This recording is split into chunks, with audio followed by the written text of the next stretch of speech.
नमस्कार, मी भाऊ तोरसेकर. तुम्ही बघत आहात प्रतिपक्ष. मित्रांनो, आजकाल सुप्रियाताई सुळे यांनी एक प्रबोधन यात्रा काढली असं म्हणायला हरकत नाही.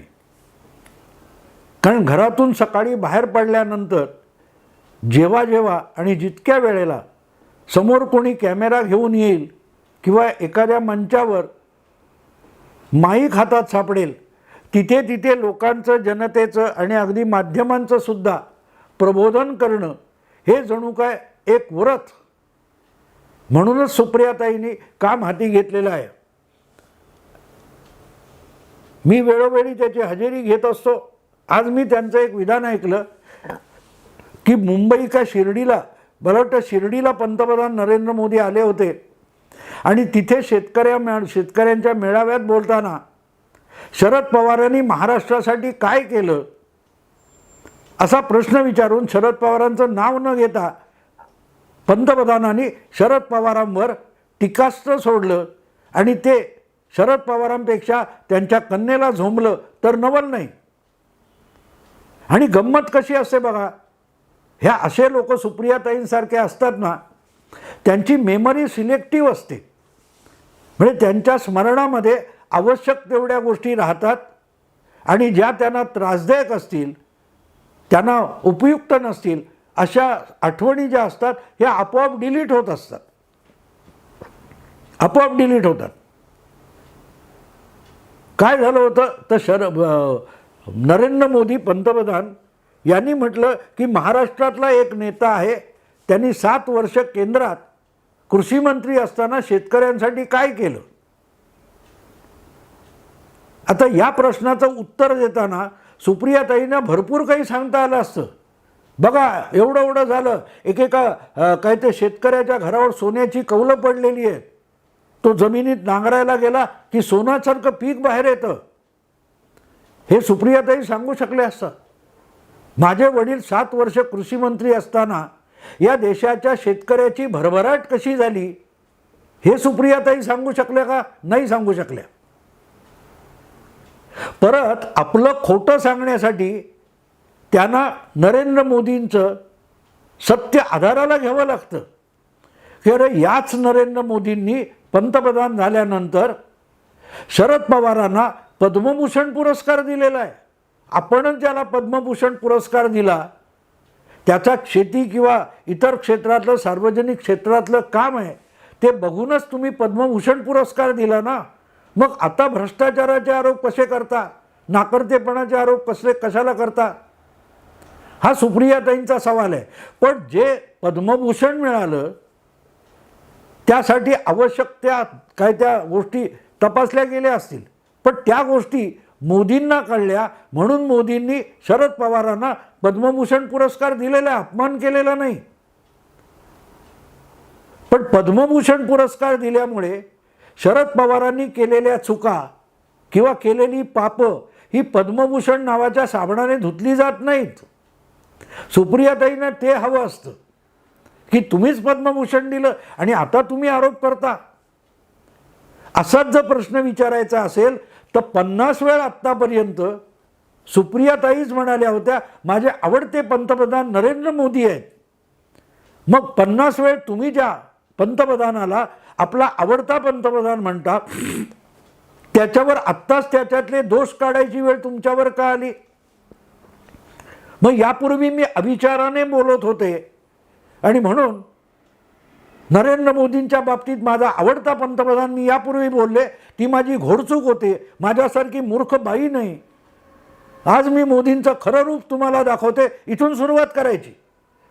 नरेंद्र मोदी हा माणूस किती ढोंगी आहे बघा, की एकीकडे ज्या माणसाला पद्मभूषण दिलं त्याच्यावर आता 7 वर्षात काय केलं असं प्रश्नचिन्ह लावतो आणि अशा माणसाला माझ्यासारखी मूर्ख बाई लाडका पंतप्रधान म्हणून बसली. त्याबद्दल मी आधी सर्वात समोर बसलेले श्रोते, समोर जमलेले पत्रकार, समोर जमलेले कॅमेरामन या सगळ्यांची आधी माफी मागते आणि पुढे भाषणाला सुरुवात करते. अशी सुप्रियाताईंना सुरुवात करता आली असती. कारण आधी पद्मभूषण दिलं आणि नंतर टीका केली तर त्यात जर पंतप्रधानांची चूक झालेली असेल तर आधी त्या पंतप्रधानाला 50 वेळेला आपला आवडता पंतप्रधान अशी बिरुदावली लावणाऱ्या सुप्रियाताईंनी सुद्धा ती चूक वारंवार केलेली आहे, वारंवार केलेली आहे. मग जो नियम पंतप्रधानाला लागतो तोच सोकॉल्ड अतिशय उत्तम संसदपटू सुप्रियाताईंना सुद्धा लागू होतो. तुम्ही कुठच्या आधारावर नरेंद्र मोदींना आवडते पंतप्रधान म्हणालात? ज्याच्या कर्तृत्वावर रोजच्या रोज प्रश्नचिन्ह तुम्ही लावत फिरता तो पंतप्रधान तुम्हाला का आवडला याचा तरी एकदा खुलासा करा. मग मोदी सुद्धा आपण शरद पवारांना पद्मभूषण कुठल्या कामासाठी दिलं होतं? वसंतदादांचं सरकार पाडून त्यांच्या पाठीत खंजीर खुपसला इतकं महान कार्य शरद पवारांनी केलं, यासाठी मोदींनी शरद पवारांना पद्मभूषण दिलं असंच मोदी सांगू शकतील. किंवा आणखीनही 50 गोष्टी आहेत की यापूर्वी शिवसेनेमध्ये फाटाफूट घडवली, शिवसेनेचे काय होते ते 12-16 आमदार फोडून छगन भुजबळांसकट काँग्रेसमध्ये दाखल केले. हे इतकं महान कार्य शरद पवारांनी केलं होतं म्हणून त्याला पद्मभूषण दिलं असं मोदी सुद्धा सांगू शकतील उद्या. कारण पद्मभूषण का दिलंय याचा खुलासा नरेंद्र मोदींनी कधी केलेला नाही. आणि नरेंद्र मोदी हे आपले आवडते पंतप्रधान आहेत. ते कशासाठी आवडते पंतप्रधान आहेत याचा सुप्रियाताईंनी कधी खुलासा केलेला नाही. त्यामुळे आज मोदी चुकतायत असं दाखवताना खुद्द सुप्रियाताई सुद्धा चुकतायत ना. आणि मोदी पद्मभूषण बाजूला ठेवा, तुमचे अतिशय कष्ट काय ते तपस्वी असलेले, तपश्चर्या केलेले पिताश्री जे शरद पवार आहेत, त्यांनी दीर्घकाळ कृषी मंत्री असताना नेमकं देशाच्या शेतकऱ्यांचं काय कल्याण केलंय, कोट कल्याण केलंय तेही सांगायला हरकत नाही. याचं कारण सुप्रियाताई, तुम्ही वर्तमानपत्र वाचत नसाल, बातम्या बघत नसाल आणि देशात आसपास सातत्याने गेल्या 10-15 वर्षात काय घडतंय याचा थांगपत्ता तुम्हाला नसेल तरी सामान्य जनतेला असतो. आणि त्यासाठी एक सांगावं लागेल, 2004 पासून 14 पर्यंत शरद पवार केंद्रात कृषी मंत्री म्हणून काम करत होते. आणि हाच कालखंड असा आहे की देशाच्या शेतकऱ्यांच्या आत्महत्यांची संख्या आणि प्रमाण प्रतिदिन वाढत गेलं. 2014 नंतर शेतकऱ्यांच्या आत्महत्याच्या बातम्या ह्या तुरळक यायला लागल्या. पण 2004 पासून 14 पर्यंत म्हणजे शरद पवार हे देशाचे कृषी मंत्री असताना सातत्याने शेतकऱ्यांच्या आत्महत्यांच्या बातम्या येत राहिलेल्या आहेत, रंगत राहिलेल्या आहेत, वाजत गाजत राहिलेले आहेत. सुप्रियाताईंना त्याचा पत्ता नाही. मग विचारायचं, का हो नरेंद्र मोदी पंतप्रधान, माझ्या पित्याच्या कालखंडामध्ये शेतकऱ्यांवर आत्महत्या करण्याची पाळी आली, याला तुम्ही पराक्रम समजता का? नसेल तर माझ्या पित्याला शेतकऱ्यांच्या आत्महत्यासाठी पद्मभूषण का दिलं तुम्ही, हा पण प्रश्न विचारू शकत होता. पण आपल्या पित्याचं कर्तृत्व सुप्रियाताईंना सांगता येत नाही, चांगलं काय केलं हे सांगता येत नाही, मोदी आपले लाडके काय ते पण सांगता येत नाही. पण रोजच्या रोज प्रबोधन करण्याची जी हौस आहे ती सुद्धा फिटत नाही आहे. त्यामुळे माईक समोर आला किंवा कॅमेरा समोर आला की आपल्या नेहमीचं ओशाळवाणं हसू दाखवत सुप्रियाताई आपण फार उपरोधिक बोलतोय असं नाटक करायला लागतात, नाटक करायला लागतात. का मी सांगतोय मित्रांनो, तर असंच त्याच शुक्रवारीच एक कुठेतरी बोलताना सुप्रियाताई म्हणाल्या की देशाचं कर्ज 2014 नंतर देशाच्या डोक्यावर असलेलं कर्ज म्हणजे भारत सरकारने उचललेलं कर्ज त्याची रक्कम दुप्पट झालेली आहे, झाली आहे दुप्पट. पण देशात 70 वर्षात जी कामं झाली नाही त्याच्या चौपट कामं याच 9 वर्षामध्ये झालेली आहेत. कर्ज घेतलं आणि घरी नेलं असं झालं नाही, असं नाही झालेलं. जी कर्ज घेतली आहेत या देशाच्या पायाभूत सुविधा उभारण्यासाठी घेतलेली आहेत आणि त्यातून अनेक गोष्टी उभ्या राहिलेल्या दिसतात. नवं संसद भवन झालं असेल, देशात हजारो किलोमीटरचे नवे रस्ते रोजच्या रोज बांधले जात आहेत आणि त्यासाठी पैसा लागत असतो. पैसा लागत असतो आणि सरकार कर्ज काढून विकास योजना राबवतं, त्यातूनच देशाचा विकास होतो, अर्थकारणाला चालना मिळते, रोजगाराला चालना मिळते, लोकांची जीवनशैली वाढत जाते. हे जागतिक आर्थिक सत्य आहे, त्याची गंधवार्ता सुप्रियाताईंना नाही आहे. देशाचं कर्ज दुप्पट झालं असं म्हणणाऱ्या सुप्रियाताई आहेत, त्यांना अंबानी, अदानी, टाटा, बिर्ला यांच्या डोक्यावर किती कर्ज आहे त्याची कल्पना आहे. आणि प्रतिदिन जितके त्यांचे व्यवसाय वाढत आहेत, उद्योग समूहाचा विस्तार होत जातोय, तितकी त्यांची बँकांकडून घेतलेली कर्ज वाढत चाललेली आहेत. पण त्या घेतलेल्या अधिकाधिक कर्जातून अधिकाधिक विकास, अधिकाधिक प्रगती, अधिकाधिक अर्थकारणाचा विस्तार झालेला आहे. तुमच्या पिताश्रींनी जे साखर कारखान्यांची लॉबी उभी केली, त्यांनी घेतलेल्या कर्जातून त्या कारखान्यांना दिवाळखोरीत जावं लागलं. पण अदानी, अंबानी वगैरे सांगतात त्या कंपन्या दिवाळखोरीत गेल्या नाहीत. हां, UPAच्या काळामध्ये, ज्या काळात शरद पवार केंद्र सरकारमध्ये होते आणि महान अर्थशास्त्री मनमोहन सिंग देशाचे पंतप्रधान होते, त्या कालखंडामध्ये विजय मल्ल्या, नीरव मोदी यासारख्या लोकांनी हजारो करोडची कर्ज बँकांकडून उचलली आणि मोदी सरकार जेव्हा त्याच्या वसुलीच्या कामाला लागलं तेव्हा त्या लोकांनी पळ काढला, ज्यांना UPAच्या काळात भरमसाठ कर्ज देण्यात आली होती, तारणाशिवाय कर्ज देण्यात आली होती. आणि जेव्हा वसुलीची वेळ आली तेव्हा ज्यांनी पळ काढला, त्यांना कर्ज देणारे जे सरकार होतं त्या सरकारमध्ये शरद पवार होते. आणि सगळ्या महाराष्ट्रातल्या साखर कारखान्यांचा जो सम्राट कोण असेल, मठाधीश कोण असेल, शुगर इन्स्टिट्यूटचा मठाधीश कोण असेल, त्याचं नाव शरद पवार आहे ना. शरद पवारांच्या कारकिर्दीमध्ये किती साखर कारखाने, किती सहकारी संस्था डबघाईला गेल्या, दिवाळखोरीत गेल्या, याची काही गणती सुप्रियाताईंना माहिती नाही आहे. अजितदादांच्या कुठच्या खाजगी केलेल्या सहकारी जरंडेश्वर, त्याचं काय प्रकरण आहे?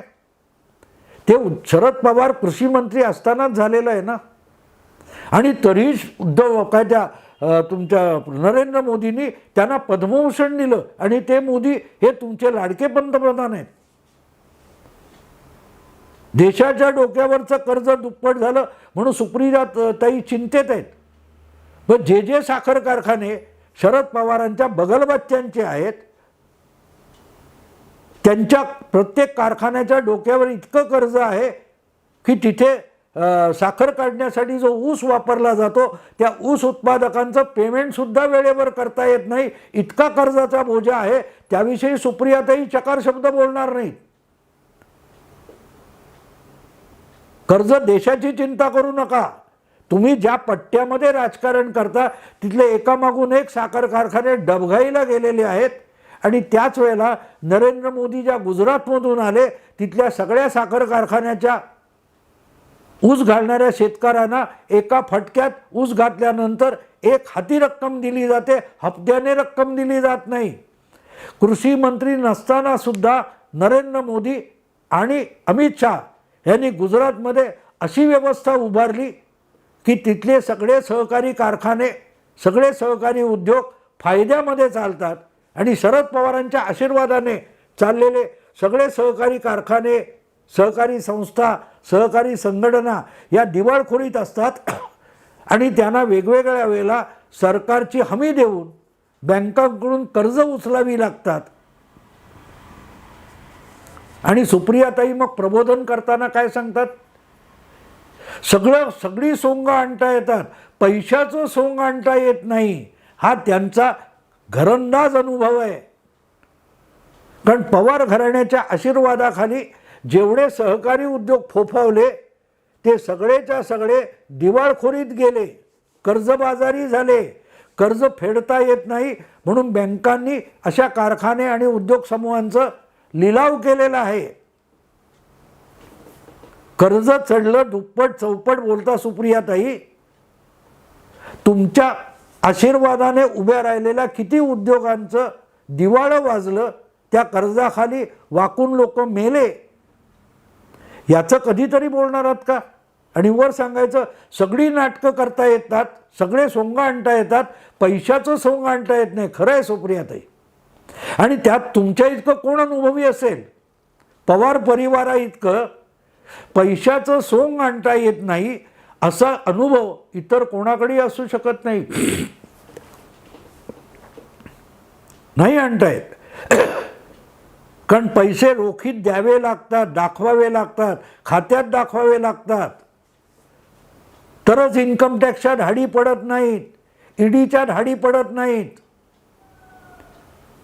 ते अनिल देशमुख तुरुंगातून बाहेर आलेत जामिनावर, पण त्यांच्या त्या सगळ्या शिक्षण संस्थांमध्ये कुठून आले पैसे, कोणी आणले, का दिले याचा खुलासा त्यांना आजही करता आलेला नाही आहे. हे सगळे पवार साहेबांच्या आशीर्वादाचे आहेत लोक. पण कर्जाशिवाय संस्था आणि उद्योग उभे राहत नाहीत. पण कर्ज फेडावं लागतं, ते फेडायचं नसतं. हाच अनुभव आणि हाच धडा शरद पवारांच्या कारकिर्दीत दिला गेला. म्हणून सगळा सहकारी उद्योग हा स्वाहाकारी उद्योग झाला. आणि सुप्रियाताई म्हणतात पैशाचं सोंग आणता येत नाही, कारण हा घरचा अनुभव आहे, परिवारातला अनुभव आहे, गोतावळ्यातला अनुभव आहे. पण तो गुजरातचा अनुभव नाही. गुजरातमध्ये जगाला गवसणी घालेल असा सहकारी काय तो दूध उद्योग आहे, सहकारी कारखाने आहेत, साखर कारखाने आहेत. आणि वेळच्या वेळी ऊस उत्पादकांचे पैसे फेडले जातात. ते उभारणं आणि त्याला शिस्त लावणं हे काम अमित शहा सारख्यांनीच केलेलं आहे. त्याच्या जवळपास तरी आपले पिताश्री पोहोचू शकतात का याचा विचार करा, याचा शोध घ्या. आणि अशा सुप्रियाताई ज्या ॲफिडेव्हिट देताना 10 कोटी 100 कोटी एवढी मालमत्ता आपली आहे तर ती कुठून मिळवली हे पण सांगत नाही जाहीरपणे, आणि गबाळे कपडे घालून आपल्या गरिबीचं नाटक करत असतात. तेव्हा सुप्रियाताईंच्या प्रबोधनातलं सार काय असेल, तात्पर्य काय असेल तर ते पण समजून घेतलं पाहिजे. सुप्रियाताई जेव्हा सांगतात की पैशाचं सोंग आणता येत नाही पण गरिबीचं नाटक मात्र चालतं, जे वर्षानुवर्ष गेली 40 वर्ष चालू आहे. गरीब शेतकऱ्याचं कल्याण करताना शरद पवार आणि त्यांचा अख्खा परिवार गब्बर होत गेला, गरीब अधिक गरीब होत गेला. कारण यांचं गरिबीचं नाटक जोरात चालू होतं, प्रयोगावर प्रयोग चालू होते. आणि पैशाचं नाटक करायची वेळ आली की काखावर करायच्या, सहकारी कारखाना बुडाला, लिलावात गेला. हे नवीन नाही सुप्रियाताई. तेव्हा ओशाळवाणं हसून, खोटं खोटं हसून जे काय प्रबोधन तुम्ही करत असता त्यात किती खोटेपणा आहे ते भोगलेले जे लोक आहेत, सहकारी साखर कारखाने, सहकारी सूत गिरणी यामध्ये गांजलेले जे भागधारक शेतकरी वगैरे आहेत ते पवार परिवाराला उत्तम ओळखायला लागलेले आहेत. अन्यथा बघता बघता महाराष्ट्र शरद पवारांच्या हातून निसटला नसता. या महाराष्ट्राच्या जनतेने शरद पवारांसारख्या महान जाणत्या नेत्याला बाजूला करून अमित शहा आणि नरेंद्र मोदी यासारख्या गुजराती नेत्यांना इतकी भरघोस मतं दिली नसती. विचार करायचा तर त्याचा करा. आणि हे मी आज बोलत नाही, मी जवळजवळ 8 वर्षापूर्वी सुप्रियाताईंनी फोन केला होता तेव्हाही त्यांना सांगितलं होतं एका गोष्टीचा विचार करा की बाजूच्या गुजरात राज्यामधल्या 2 नेत्यांना महाराष्ट्रातला मतदार इतका मोठा कौल देतो तर तो आपण याच मराठी मातीतले असून आपल्याला का झिडकारतो याचा अभ्यास करा, याचा विचार करा. पण तो अजूनही केलेला नाही. आणि प्रबोधनाचे कार्यक्रम, प्रवचनं जोरजोरात चालू आहेत.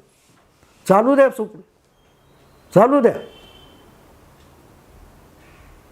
कारण हळूहळू गरिबीचं नाटक पण उघडं पडलेलं आहे. गावाखेड्यातला श्रमिकसुद्धा, शेमडपोरसुद्धा तुम्हाला ओळखायला लागले. मराठा आरक्षणाचा एवढा उठाव झाला आहे पण कोणी तुमचं नावसुद्धा घेत नाही आहे. अगदी रोहित पवारांना सुद्धा गावात यायला, पदयात्रेला बंदी घालायचा निर्णय त्या मराठा मूक मोर्चाला घ्यावा लागला. यातच तुमचे पिताश्री महान कर्तबगार, पद्मभूषण यांच्यात दडलेलं छद्म लक्षात येईल आणि मग कळेल की पैशाचं नाटक करता येत नाही, पण आता गरिबीचं नाटकसुद्धा चालत नाही. हेच सार आहे मित्रांनो. आता इथेच थांबतो. आवडलं लाईक करा, शेअर करा, सबस्क्राईब करा. नमस्कार.